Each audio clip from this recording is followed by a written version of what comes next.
എവിടെയെങ്കിലും പരിപാടി ഫംഗ്ഷനൊക്കെ പോകുമ്പോൾ ഭയങ്കര ബുദ്ധിമുട്ടാണ്. ഫംഗ്ഷനൊക്കെ പോകുമ്പോഴത്തേക്കും എന്താണ് ഫോട്ടോ എടുക്കാനൊന്നും ഞാൻ നിൽക്കാറില്ല.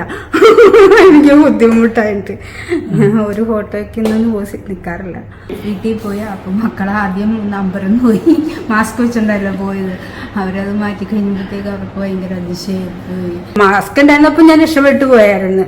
ആരും അങ്ങനെ ചോദിക്കില്ല കോവിഡിന്റെ സമയത്തൊക്കെ. പക്ഷെ ഇപ്പൊ മാസ്ക് വെക്കുന്നില്ല. ആൾക്കാർ ചോദിക്കും, ഞാനൊരാള് മാസ്ക് വെച്ചേക്കണത്തേക്ക് എന്താണ് മാസ്ക് വെച്ചേക്കണെന്ന് ചോദിക്കുക. അതാണ് ഞാനിപ്പോ അങ്ങനെ പോകാറില്ല. അന്ന് തന്നെ ഓഫീസ് അവിടെ ചെന്നായിരുന്നു, കമ്പനി ചെന്നായിരുന്നു. അപ്പോ അവിടെ ചെന്ന് കഴിഞ്ഞ പിന്നെ അവിടെ എന്താ പറയാ, എല്ലാരും ഭയങ്കരമായിട്ട് അത്ഭുതപ്പെട്ടു പോയി.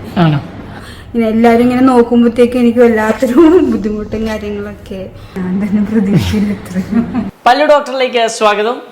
നമ്മളുടെ ഒരു വീഡിയോ, പ്രത്യേകിച്ച് നമ്മുടെ പല്ല് പെട്ടെന്ന് താഴ്ത്തുന്ന ഒരാഴ്ച കൊണ്ട് പല്ല് പറിക്കാതെ പല്ലിൻ്റെ നിരയെല്ലാം ഒപ്പിക്കുന്ന ഗ്യാപ്പുകളെല്ലാം മാറ്റി നിരയൊത്തതാക്കി, അതുപോലെ തന്നെ നഷ്ടപ്പെട്ട പല്ലുകളൊക്കെ വയ്ക്കുന്ന രീതിയെക്കുറിച്ച് ഒരു വീഡിയോ പലരും കണ്ടിരിക്കും. അത് കണ്ട് വളരെയധികം നല്ല ഒരു സപ്പോർട്ട് എല്ലാ സോഷ്യൽ മീഡിയയിലൂടെയും വരുന്നതിൽ വളരെയധികം സന്തോഷമുണ്ട്.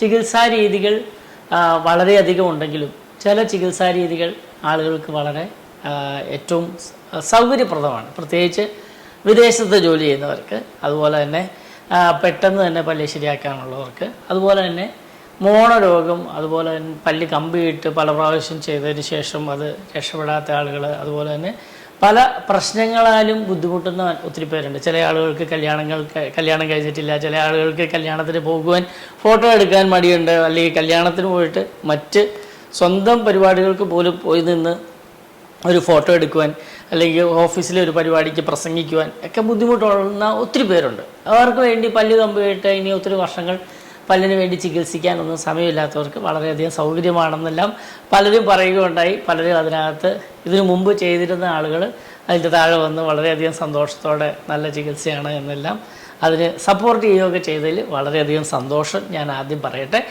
എന്താണ് ഈ പെട്ടെന്നുള്ള ഈ ചികിത്സ എന്ന് പലരും ചോദിക്കാറുണ്ട്. അപ്പോൾ ഇത് ചിലർ ചോദിക്കും, ഒരു മില്ലിമീറ്റർ അല്ലെങ്കിൽ 2 മില്ലിമീറ്ററുള്ള ഗ്യാപ്പ് അടയ്ക്കണമെന്ന് പറഞ്ഞ് വിളിക്കുന്നു. ചിലർ പല്ലുകൾ നഷ്ടമായി അതിൻ്റെ ഭാഗമായിട്ട് ശരിയാക്കണമെന്ന് പറയുന്നത്. ചിലർക്ക് വളരെ വളരെ വലിയ പ്രശ്നങ്ങളുണ്ട്. അപ്പോൾ പ്രശ്നങ്ങൾ പലർക്കും പലതാണ്, അതിൻ്റെ കാരണങ്ങൾ പലർക്കും പലതാണ്. അപ്പോൾ ഇതുകൊണ്ട് തന്നെ ചിലവിൻ്റെ കാര്യം പറയുമ്പോൾ ഞങ്ങൾ സാധാരണ പറയുന്നത് പോലെ ഒരു ഫോട്ടോ എടുത്ത് വാട്സാപ്പ് ചെയ്ത് ഇത് നോക്കിയിട്ട് അതിനകത്ത് വരുന്ന മാറ്റങ്ങൾ ഒരുവിധമെങ്കിലുമൊക്കെ നമുക്ക് പറഞ്ഞ് മനസ്സിലാക്കാൻ സാധിക്കും. എന്നാൽ പോലും ആളുകൾ അയക്കുന്ന ഫോട്ടോയിൽ കൂടി അവരുടെ വളരെയധികം പ്രശ്നമുള്ളത്, പുറകിലത്തെ പല്ലുകളൊന്നും കാണിക്കില്ല, പുറകിലത്തെ പല്ല് നഷ്ടമായതൊന്നും കാണിക്കില്ലാത്തതുകൊണ്ട് തന്നെ ചിലവ് എത്രയാണെന്ന് പറയാൻ വലിയ ബുദ്ധിമുട്ടാണ്. അപ്പോൾ ഞാൻ സാധാരണ ചോദിക്കുന്നതാണ്, നിങ്ങളുടെ വണ്ടി വഴിയിൽ പഞ്ചറായി കിടക്കുകയാണ്, എത്ര രൂപയാവും എന്ന് ചോദിച്ചിട്ടാണോ നിങ്ങളൊരു വർക്ക്ഷോപ്പിൽ പോകുന്നത്?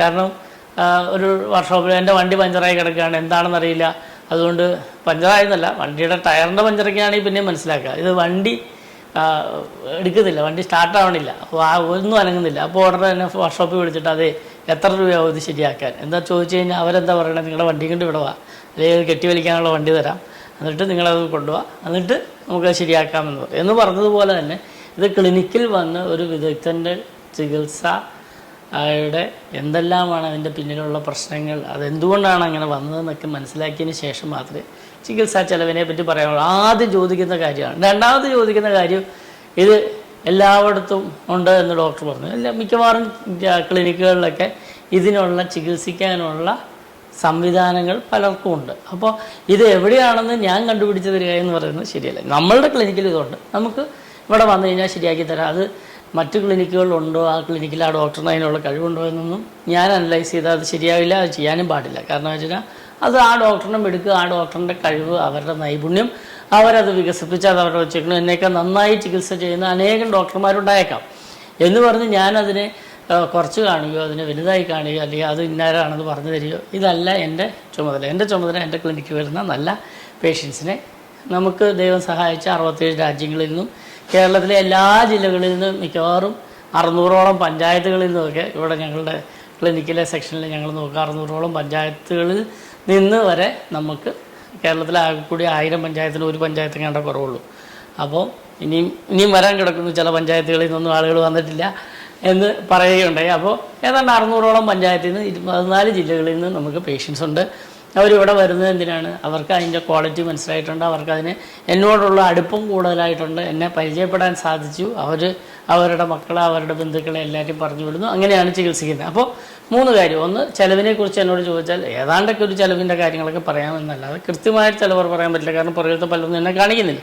2, ഒരു പ്രശ്നങ്ങൾ എന്തൊക്കെ ഉണ്ട് എന്ന് മനസ്സിലാക്കാതെ നമുക്കൊരു ഇപ്പോൾ ചിലർ ഇവിടെ വരുമ്പോൾ നമ്മളുടെ അടുത്ത് പറയും ഫ്രണ്ടിൽ ഒരു വിടവേ ഉള്ളൂ എന്ന് പറഞ്ഞ് ഇവിടെ വന്ന് നോക്കുമ്പോൾ പല പ്രശ്നങ്ങൾ വായിക്കാത്തുണ്ടാവും. അപ്പോൾ ആ വിടവ് മാത്രം മാറ്റി വിടാൻ സാധ്യമല്ല, കാരണം അത് തിരിച്ചും അതിനേക്കാൾ സ്പീഡിൽ ആ വിടവ് വരികയും ചെയ്യും. അപ്പോൾ അതുകൊണ്ട് അതും ചെയ്യാൻ സാധിക്കില്ല. അപ്പോൾ അതുകൊണ്ട് ചിലവിനെക്കുറിച്ച് ചോദിക്കുന്നവരോട് എനിക്ക് പറയാനുള്ളത് ചെറിയ കാര്യങ്ങളൊക്കെയാണെങ്കിൽ പറഞ്ഞു തരാമെന്നല്ലാതെ മിക്കവാറും വലിയ കാര്യങ്ങളെല്ലാം ഇവിടെ ക്ലിനിക്കിൽ വന്ന് തന്നെ ചെയ്യേണ്ടി വരും. എല്ലാവരുടെയും ഫോട്ടോ അയച്ചു തരിക എന്ന് പറയുന്നത് സാധ്യമല്ല. അതുമാത്രമല്ല, മുഖം നമുക്ക് കാണിക്കാൻ സാധിക്കില്ല, ഒരു പേഷ്യൻസിൻ്റെയും മുഖം കാണിക്കില്ല. ചില ആളുകൾ അവരിങ്ങോട്ട് നിർദ്ദേശിച്ച പ്രകാരം മാത്രമാണ് മുഖം ഞങ്ങൾ പുറത്തേക്ക് കാണിക്കാറ്, അല്ലെങ്കിൽ സാധാരണ പല്ലിൻ്റെ ഭാഗങ്ങൾ മാത്രം കാണിക്കുക. അവരുടെ സ്വകാര്യത നമ്മൾ മാറ്റിവെക്കുകയും ചെയ്യുന്നത് പതിവാണ്. അതുകൊണ്ട് നമ്മൾ മുഖം മുഴുവനും കൂടെ കാണിക്കുന്നത് അത് ശരിയായ നടപടിയല്ല. നമുക്ക് ആയിരക്കണക്കിന് പേഷ്യൻസിൻ്റെ പല്ലിൻ്റെ ഘടനയൊക്കെ മാറ്റി ഭംഗിയാക്കിയ ആളുകളുണ്ട്.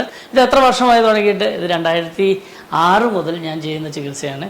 മറ്റു ക്ലിനിക്കുകളിൽ ഇതിനു മുമ്പ് തുടങ്ങിയവരുണ്ടാവാം, അതിന് ശേഷം ചെയ്ത് തുടങ്ങിയവരുണ്ടാവാം. പക്ഷേ അനേകം പേർക്ക് ഇതുകൊണ്ട് പ്രയോജനം ഉണ്ടായിട്ടുണ്ട്. അത് കൃത്യമായി മെയിൻ്റനൻസും കൃത്യമായിട്ട് അതിനെ പരിപാലിക്കുന്നവർക്ക് അത് വളരെ ഉപകാരമുണ്ടായി. കഴിഞ്ഞ ദിവസം പോലും 2010-ലും 2008-ലും എല്ലാം ചെയ്തിരുന്നവർ അവർ കടന്നു വരികയും ഞങ്ങൾക്ക് വളരെയധികം പ്രചോദനമായി. കാരണം ഈ വീഡിയോ കണ്ടതിന് ശേഷം അനേകം പേര് തിരിച്ചു വന്ന് ഡോക്ടറെ നമ്മൾ അന്ന് ചെയ്തത് ഇപ്പോഴും നന്നായിട്ടിരിപ്പുണ്ടെന്ന് പറഞ്ഞ് അത് ബാക്കിയുള്ള ചെക്കപ്പും എല്ലാം നടത്തി പോകുന്ന വളരെ ഒരു സൗഹൃദമായ ഒരു സമയമായിരുന്നു ഇത്. എനിക്ക് വളരെയധികം പ്രചോദനം തന്ന പല്ല് ഡോക്ടറിൻ്റെ എല്ലാ സബ്സ്ക്രൈബേഴ്സിനും എല്ലാ വ്യൂവേഴ്സിനും എല്ലാം ഞാൻ നന്ദി അറിയിക്കട്ടെ. അപ്പോൾ ഇന്ന് നമ്മളുടെ ഈ വീഡിയോ നിങ്ങൾക്കൊരു താങ്ക്സ് ആണ്, ഇതിനുള്ള നന്ദിയാണ്. അതോടൊപ്പം തന്നെ ചില കാര്യങ്ങൾ പറഞ്ഞ് മനസ്സിലാക്കണമെന്ന് എനിക്കുണ്ട്, കാരണം ചിലവിൻ്റെ കാര്യങ്ങൾ പലപ്പോഴും പറയും. പിന്നെ ചില ചികിത്സയ്ക്ക് ചില ക്ലിനിക്കുകളിൽ കുറവാണെന്ന് പറഞ്ഞ് ചിലർ അതിൻ്റെ താഴെ തന്നെ കമൻറ്റ് ഇടാറുണ്ട്. ചില ആളുകൾക്ക് ഇപ്പോൾ നമ്മൾ തലമുടി വെട്ടിക്കാൻ പോയി കഴിഞ്ഞാൽ, ഇപ്പോൾ സാധാരണ എല്ലാ മാസവും ചെയ്യുന്ന ഒരു കാര്യമാണ് നമ്മൾ പുരുഷന്മാർ തലമുടി വെട്ടിക്കാൻ പോകുന്നത്. ഇപ്പോൾ സ്ത്രീകളും പലപ്പോഴും 2-3 മാസം കൂടുമ്പോൾ തലമുടി പലതരത്തിലുള്ള ട്രീറ്റ്മെൻറ്റ്. പക്ഷേ ഒരു കടയിലുള്ള ചികിത്സ അല്ലെങ്കിൽ ആ കടയിലുള്ള അതിനുള്ള സമ്പ്രദായങ്ങളല്ല മറ്റൊരു കടയിലുള്ള അതിൻ്റെ ചിലവുമല്ല. എന്ന് പറഞ്ഞതുപോലെ കൂടുതൽ സംവിധാനങ്ങളുള്ള, കൂടുതൽ എക്സ്പെർട്ടീസുള്ള, കൂടുതൽ നല്ല വർക്ക് ചെയ്യുന്ന ആളുകൾക്ക് ചിലവ് കൂടുതലാണ്. ഇപ്പോൾ അല്ലെങ്കിൽ ഒരു സുപ്രീം കോടതി വക്കീലും സാധാരണ ഒരു വക്കീലും തമ്മിലോ, അല്ലെങ്കിൽ നമ്മളുടെ വലിയ MBBS ഡോക്ടറും അതോടൊപ്പം തന്നെ വലിയ നമ്മളൊക്കെ ആദരിക്കുന്ന ഹൃദ്രോഗ വിദഗ്ധന്മാരൊക്കെ ഉണ്ട്. അപ്പോൾ അവർ തമ്മിലുള്ള ചികിത്സാ രീതികളിലും അതിൻ്റെ ചിലവുകളിലും ഒക്കെ ഏറ്റക്കുറച്ചുകളുണ്ടാണ്. എന്നേക്കാൾ ചിലവ് കൂടുതൽ ചാർജ് ചെയ്യുന്ന പല ഡോക്ടർമാരെ എനിക്കറിയാം. കൂടുതൽ പൈസയ്ക്ക് അവർ ചികിത്സിക്കുന്നു, കാരണം അവർക്ക് അത്രയും കൂടി കോൺഫിഡൻസ് ഉണ്ട്. അവരുടെ അടുക്ക വരുന്നവർക്ക് അത്രയും നല്ല ചികിത്സയാണ് അവർക്ക് കൊടുക്കുന്നതെന്ന് അവർക്ക് നല്ല കോൺഫിഡൻസ് ഉണ്ട്. അവിടെ വരുന്ന പേഷ്യൻസിനും ആ കോൺഫിഡൻസ് ഉണ്ട്. അപ്പോൾ ഇതാണ് ശരിക്കും പറഞ്ഞാൽ ചികിത്സയുടെ ഒരു രീതി. കാരണം എന്ന് വെച്ച് കഴിഞ്ഞാൽ നല്ല ചികിത്സ കൊടുക്കുവാൻ, അവിടെ വലിയ തിരക്കില്ലാതിരിക്കാനൊക്കെയാണ് പല ഡോക്ടർമാരും അതിൻ്റെ ചിലവ് കൂട്ടിവെക്കുന്നത്. കാരണം വെച്ച് കഴിഞ്ഞാൽ വരുന്നവർക്ക് ഏറ്റവും നല്ല ചികിത്സ കൊടുക്കുക, ഏറ്റവും നല്ല സൗകര്യങ്ങൾ കൊടുക്കുക, ഏറ്റവും നല്ല സ്ഥലത്ത് അവർക്ക് ചികിത്സ ലഭ്യമാക്കുക. അതോടൊപ്പം തന്നെ അണുനശീകരണ ചികിത്സ സമ്പ്രദായങ്ങൾ, പുതിയ മെഷീനറി, പുതിയ ടെക്നോളജി വളരെ സമയം കുറച്ചൊക്കെ കൊണ്ടുവരുന്ന നല്ല ഡോക്ടർമാർ ഇന്ന് ഇന്ത്യയിലുടനീളന്നല്ല ലോകത്തെമ്പാടും തന്നെ ഉണ്ട്. അപ്പോൾ ആ ചികിത്സകൾക്കെല്ലാം ചിലവ് ഒരു പരിധിയിൽ നിന്ന് ഒരു പരിധി വരെ കൂടാൻ സാധ്യതയുണ്ട്. അപ്പോൾ ചിലവിനെ കുറിച്ച് ആശങ്കപ്പെടരുത്. നല്ല ക്വാളിറ്റി ട്രീറ്റ്മെൻറ്റ് ഏറ്റവും നല്ല ഡോക്ടർമാരിൽ നിന്ന് മേടിക്കുന്നത് നിങ്ങളുടെ പല്ലുകൾ ഭംഗിയായിരിക്കാനും വർഷങ്ങളോളം ഉപയോഗിക്കാനും ഒക്കെ അതിന് സഹായിക്കും. നിങ്ങൾക്കെല്ലാവർക്കും നല്ല പുഞ്ചിരിയും നല്ല ഭംഗിയുള്ള പല്ലുകളും ഉണ്ടാകട്ടെ എന്ന് ആശംസിക്കുന്നു. ആരോഗ്യമായ ഒരു ശരീരം ഉണ്ടാകട്ടെ എന്ന് ആശംസിക്കുന്നു. നല്ല കാലം ആശംസിക്കുന്നു. ഞാൻ ഡോക്ടർ തോമസ് നെച്ചിപ്പാടം ഫ്രം പല്ല് ഡോക്ടർ.